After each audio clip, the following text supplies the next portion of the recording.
Hey everyone, I'm Mr. Dota and this is my voice. I plan to start making videos with my voice in them to add more personality and depth to my videos.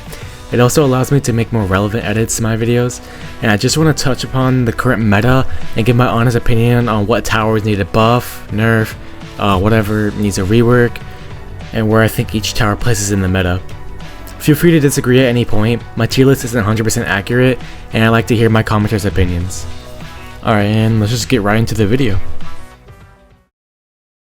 Starting in the F tier, we have the only tower I deem utterly useless, and it's Mind Layer. If you want a tower that slows down games, dies easily, kills almost nothing, and makes everything harder when you put effort into using him, then you would want Mind Layer. He isn't bad because he got nerfed heavily or his stats are bad, it's just the fact that he's outdated. He used to be dominant in Legacy Expert mode, but ever since it got reworked, he's been terrible since, and I just think he's useless and I don't see a reason why you should ever use him. Moving out of F tier quickly, we have the D tier. These are towers that are sure to be used unless in very niche cases, which are the first ones will be Scarecrow and Troll Tower. They aren't necessarily useless, they're bait towers, so I just consider them D tier and very niche to use. I use them sometimes in Christmas Part 2 Nightmare to block Ginger drones, but outside of that, I never really use these two towers or find much use in them. Now we have Sentry. I'll be honest with you, I couldn't find any good use other than intermediate mode, but it even sucked there too. The only reason I am not putting it in F tier is because it's a decent bait, and Diamonds use it to beat Tower Battle's Nightmare on grasslands with randoms, which is a pretty good feat. I just don't think it serves its purpose well anymore. It's supposed to be a cheap DPS unit, but its cost efficiency in this current meta is just contradicting its main use. Last tower in D tier is Cryo Ranger. Let's be honest, who unironically uses Cryo Ranger to help with their games? People just use her for fun, I'm gonna be honest with you. Why use her when you have Cryo Blaster, Cryo Heli, Goo Gunner, Slammer, all those other stun towers? She can't even freeze bosses, and her group stun is just outclassed.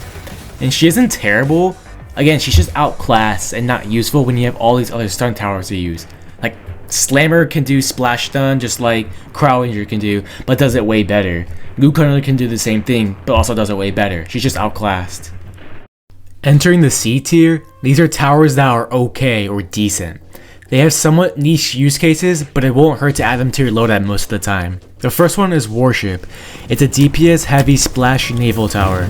The issue is, it's a naval tower. Plus it has the largest footprint in the entire game. Very few maps support warship placement.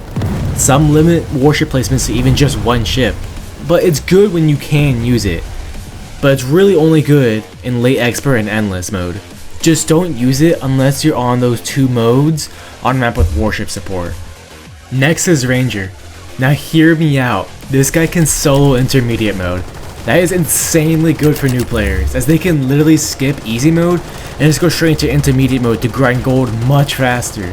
He isn't good in most modes, he's only good in easy and intermediate, but the fact that he serves as a bait, an intermediate soloing tower, and even a tower 3 different ways to damage your enemies, alongside having stealth detection and ignore bullet resistance, he's just a beast for new players, he's super good. Now we have Patrol Boat. It's really good for intermediate mode, and even a bit of the early game of expert on some water maps. But I mainly want to focus on the fact that it's a great way for new players to grind Survival 202 and Misleading Pawn on intermediate mode. Better players may even use it in a strategy document for new players to be expert. Not used everywhere, but it's decent when used right. Plus it has flight detection and great fire damage capabilities. Now we have Grenadier. He really fell off the meta when Elite and Expert got their reworks.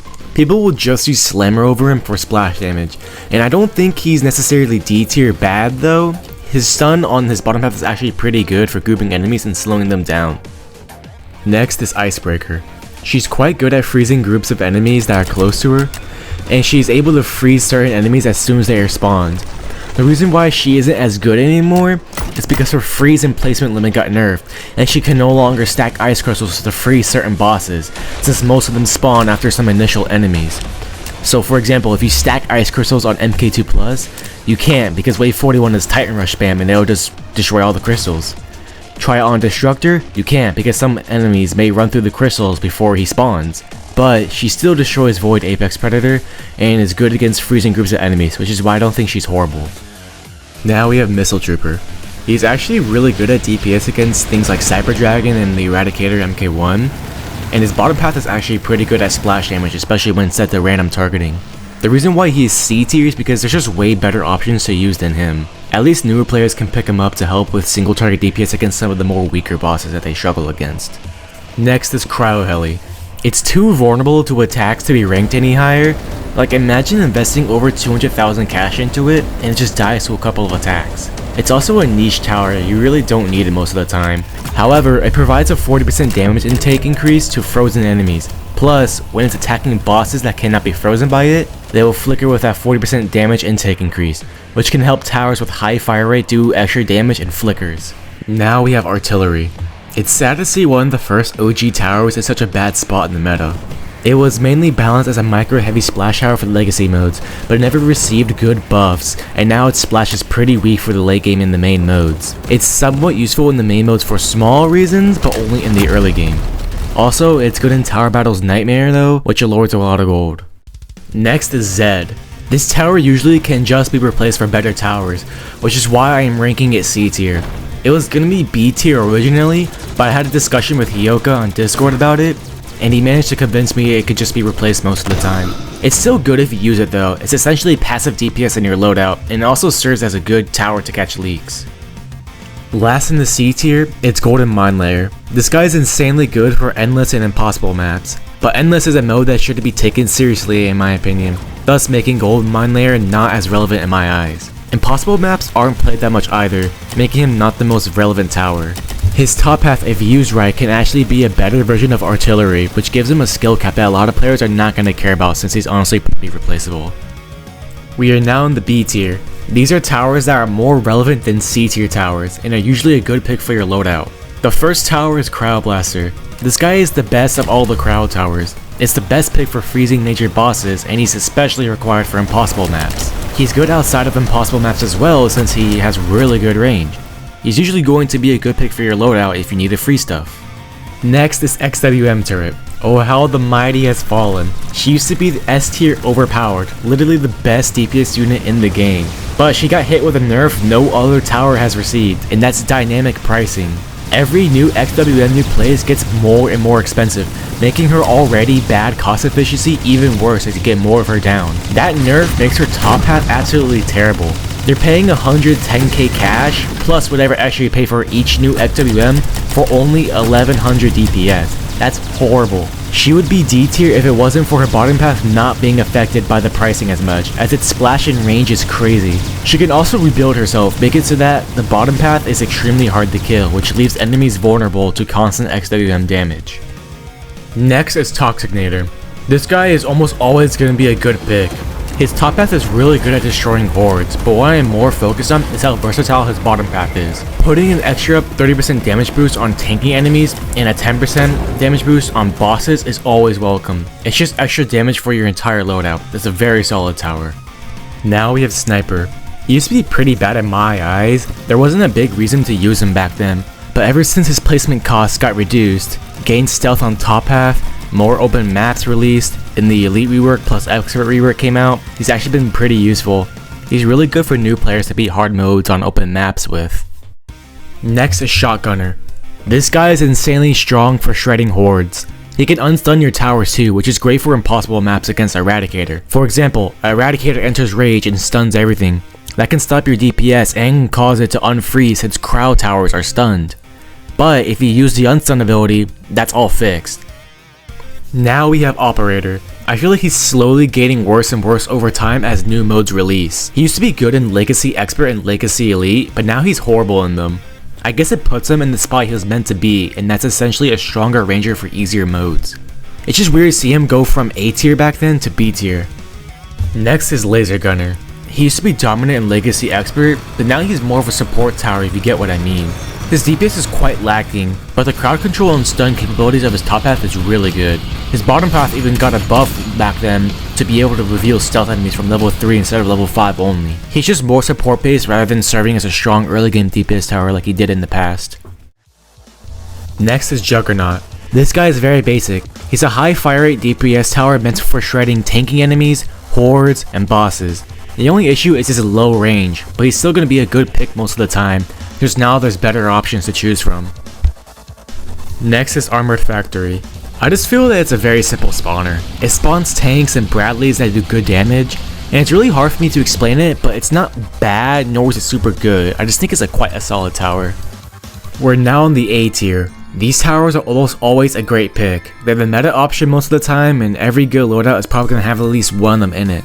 Starting off, we have Relic. The reason I have it in A tier is because the archers are just so good. They're cheap, ranged, deal good damage, ignore bullet resistance, and have stealth detection and good HP.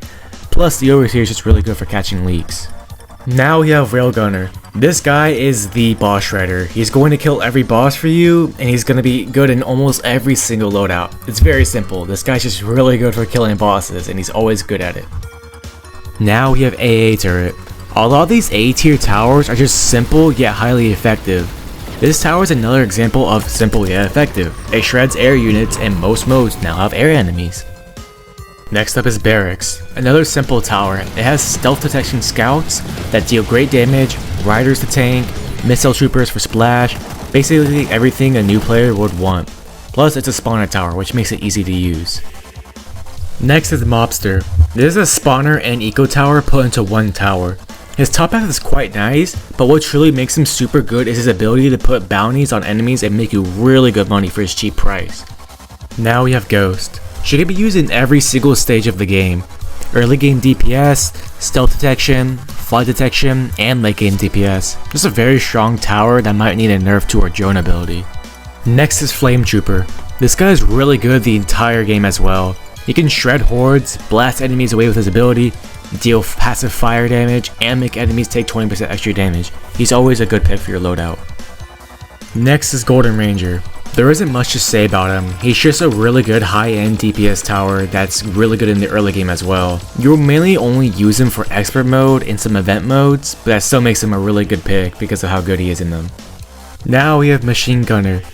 Now I get a lot of people are going to say why isn't he S tier, but hear me out. His top path is really only good until it's max level, making his first 4 levels on that path kinda obsolete. His bottom path is good, but it has such a weird range and is pretty map dependent, which forces you to micro his retargeting ability. If he just had a little bit of a buff, he'd be S tier, but he's just not enough to compete with those towers.